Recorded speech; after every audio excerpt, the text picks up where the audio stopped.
Սիրելի հայրենակիցներ, հարգելի գործընկերներ, նախ թույլ տվեք ձեզ շնորհակալություն հայտնել, որ այսօր այստեղ մեզ հետ միասին քաղբանտարկյալների կարևոր հարցը քննարկելու համար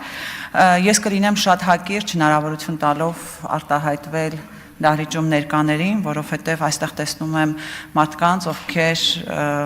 շատ լուրջ եւ կարևոր աշխատանք են տանում քաղբանտարկյալների պաշտպանության հարցում, նաև հասկանում եմ, որ ձեզանից յուրաքանչյուրը շատ զբաղված է նկատի ունենալով, որ ձեր իրավապաշտպան գործունեության ընթացքում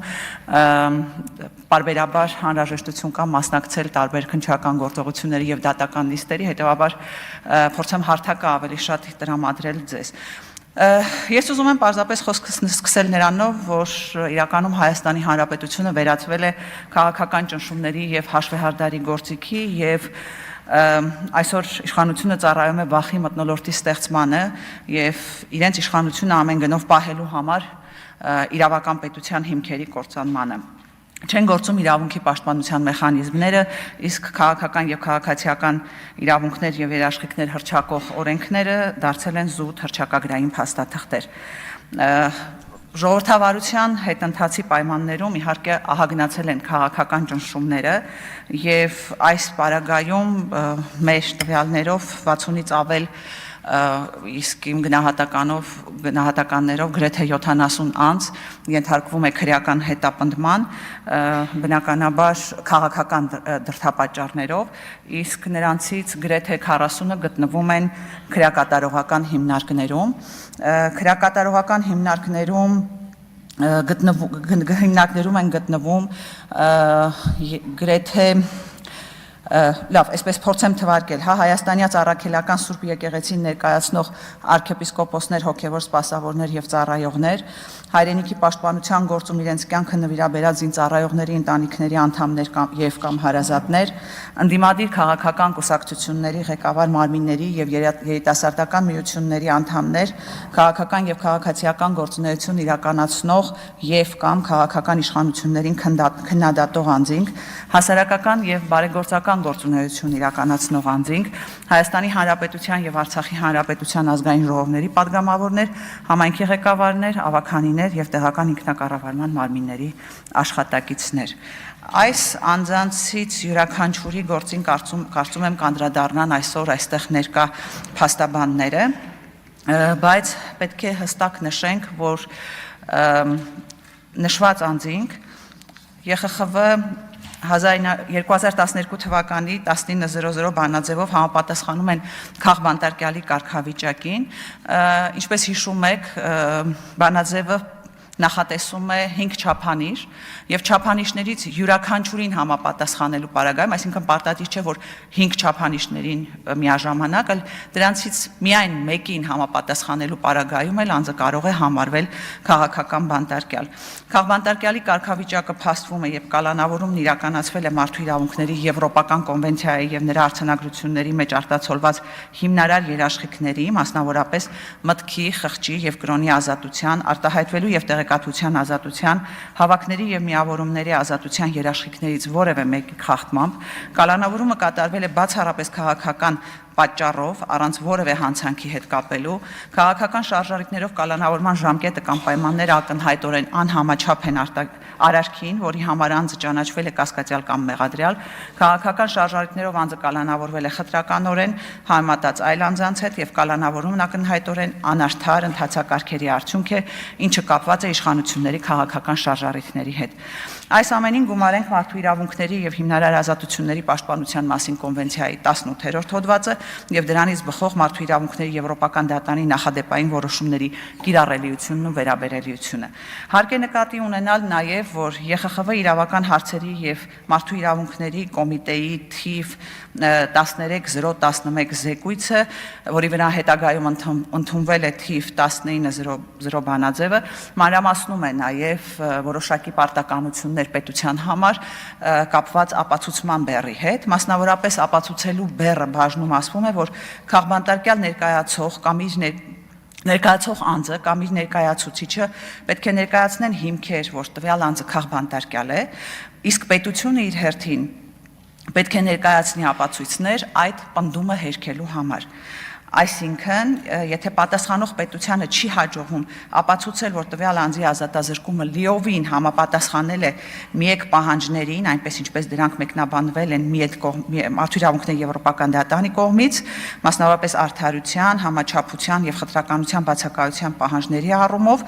եւ որ ազատազրկումը արդարադատության, արդար գործընթացի արդյունք է, ապա տվյալ անձը պետք է համարվի քաղաքական բանտարկյալ։ Մի դրույթ էլ ուզում եմ անպայման այդ զեկույցից նշել, խոսքը վերաբերում է նրան, որ քաղաքական բանտարկյալ ճանաչված անձը պարտադիր չէ, որ լինի անմեղ, գործի քաղաքական բաղադրիչը կարող է դրսևորվել օրինակ օրենքի ընտրովի կիրառման մեջ կամ չափազանց խիստ պատժի կիրառման մեջ համեմատած նույնատիպ հանցագործություն կատարած, բայց քաղաքական նախապատմություն չունեցող անձանց հետ կամ վերջապես անարդար դատավարության մեջ, որը այնուամենայնիվ կարող էր հանգեցնել մեղավոր անձի դատապարտմանը։ Ես իհարկե սիրով կանդրադառնայի գործերից յուրաքանչյուրին, որովհետև իմ նշած չափանիշները իմ կողմից մատնանշած 40 բանտարկյալների պարագայում կիրառելի են, բայց ուզում եմ քաղբանտարկյալներից անդրադառնալ միայն Լիդիա Սահակյանին, մնացած քաղբանտարկյալների Մանթաշյանին, ներողություն, Լիդիա Մանթաշյանին, մնացած քաղբանտարկյալների հետ կապված խնդրի բարձրացումը թողնելով այսօրվա մասնակիցներին,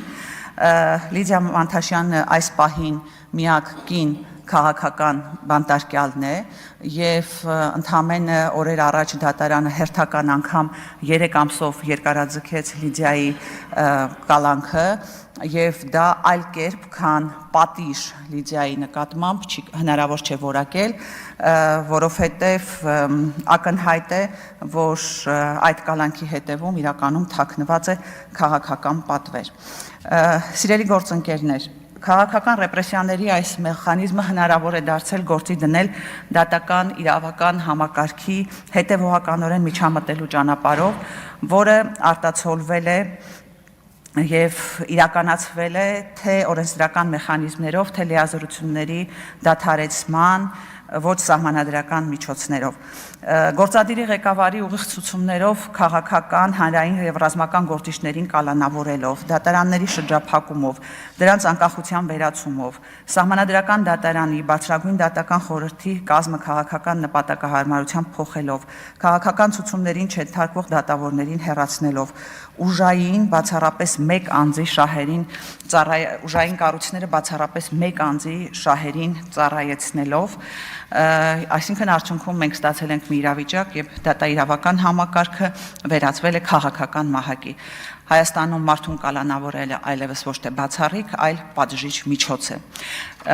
Ուզում եմ խորը ափսոսանքով արձանագրել, որ այսօր չկան միջազգային կառույցների կողմից քաղբանտարկյալների վերաբերյալ պատշաճ արձանագրումներ եւ գնահատականներ, ինչն էլ շատ հաճախ որպես հակափաստարկ ներկայացվում է իշխանությունների կողմից։ Եվ սա լուրջ խնդիր է, բայց սա նաեւ միջազգային կառույցների խնդիրն է։ Ցավոք այսօր միջազգային կառույցները խորը ճգնաժամի փուլում են գտնվում եւ մենք այդ կառույցների անգործությանն ականատես ենք եղել ինչպես 44-օրյա պատերազմի, Արցախի շրջափակման եւ էթնիկ զտման ժամանակ, այնպես էլ ականատես ենք լինում այսօր քաղբանտարկյալների հարցում լռության պարագայում։ Մենք պետք է սկսենք այդ իրողությունը եւ հաշվի նստենք այդ հանգամանքի հետ։ Այդպիսին է այսօր աշխարհաքաղաքական պատկերը, վաղը կփոխվի իրավիճակը, կփոխվեն նաեւ միջազգային կառույցների մոտեցումները։ Սիրելի գործընկերներ, պարզապես ուզում եմ շեշտել, որ այսօր շրջանառության մեջ է դրված հայտարարություն եւ մենք ակնկալում ենք նաև, որ կլինեն հայտարարություններ, առաջարկություններ այս հայտարարությունը լրացնելու համար։ Պարզապես ուզում եմ հիշատակել հայտարարության վերջին հատվածը, որտեղ ազգային ժողովը արձանագրում է, որ քաղաքական հետապնդումներ իրականացնելու նպատակով դատական եւ իրավապահ համակարգերի օգտագործումը հակասում է Հայաստանի Հանրապետության ստանձնած միջազգային, այդ թվում որպես Եվրոպայի խորհրդի անդամ պետության պարտավորություններին, փաստում է, որ տեղի ունեցողն անմիջականորեն հրահրվում, ուղղորդվում եւ համակարգվում է երկրի բարձրագույն իշխանության ներկայացուցիչների կողմից, ինչը խարխլում է երկրի սահմանադրականության հիմքերը, քայքայում է հանրային վստահությունը, խեղում է արդարադատության համակարգը եւ կազմաքանդում է իրավական պետության հիմքերը, որոնք ինքնին մարդու մարդու եւ պետական իշխանության դեմ ուղղված հանցագործություններ են։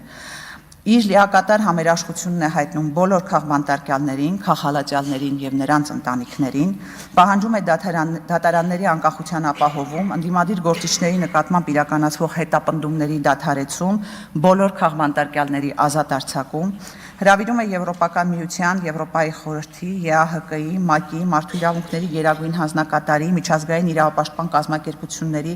ինչպես նաև Հայաստանի Հանրապետությունում հավատարմագրված բոլոր դիվանագիտական ներկայացուցչությունների ուշադրությունը տեղի ունեցող բացահայտ հակաժողովրդավարական եւ հակաիրավական գործընթացների վրա, ակնկալելով հստակ գնահատականներ Հայաստանի Հանրապետության իշխանությունների կողմից իշխանության ճյուղերի միջև հավասարակշռման եւ փոխզսպման մեխանիզմների խաթարման եւ քաղաքական զանգվածային բռնաճնշումների առնչությամբ եւ վերահաստատում է Հայաստանի Հանրապետության հանձնառությունը միջազգային չափանիշներին համապատասխան իրականացնել քաղբանտարկյալների իրավունքների եւ ազատությունների պաշտպանություն։ Այսպիսին է հայտարարության պահանջները, այսպես ասեմ, ձևակերպումները, որոնք ուղղված են ինչպես իշխանություններին, այնպես էլ միջազգային կառույցներին, սակայն մենք ակնկալում ենք, որ այսօրվա լսումների արդյունքում այս հայտարարությունը կլրամշակվի եւ ավելի համապարփակ կներկայացնի այն իրավիճակն եւ պահանջները, որ այսօր առկա են մեր երկրում։ Շնորհակալ եմ։